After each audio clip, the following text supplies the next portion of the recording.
আজকে কিন্তু আর একটা জিনিস করবো, যেহেতু সকাল সকাল এসছি, কিছু মাশরুমের নতুন নতুন জিনিস বাড়ি থেকে এনেছি, মাশরুমের বীজ, যেখানে মাশরুম চাষ হচ্ছে সেখানে তোমাদের নিয়ে যাবো, দেখাবো যে মাশরুম চাষ কি করে করছি। প্যাকেটের নিচটা গার্ডার দিয়ে আটকে দিতে হবে টাইট করে। তবে নিজের বাগানে যখন হবে, নিজের হাতে যে মাশরুমটা করবো সেটা অবশ্যই টেস্ট করে দেখবো।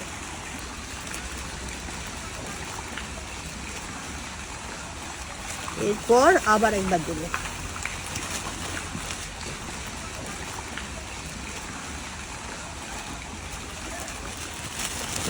এটা কিন্তু একটু টাইট করে বন্ধ করতে হবে।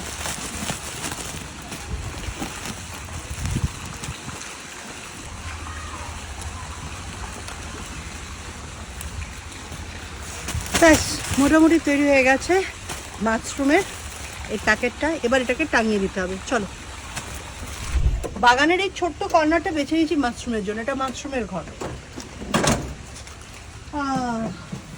দেখো পুরো ভর্তি রয়েছে। আমি জানি না কতটা তোমরা দেখতে পাচ্ছ। এই খোপটা এখনো খালি আছে, তো এই খোপটাতে আমি দিয়ে দিই।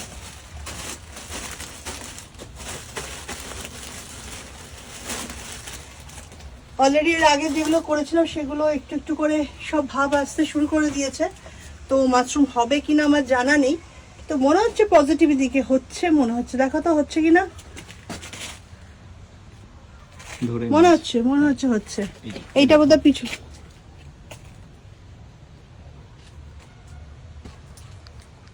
এই দেখো, ডেট দেওয়া আছে।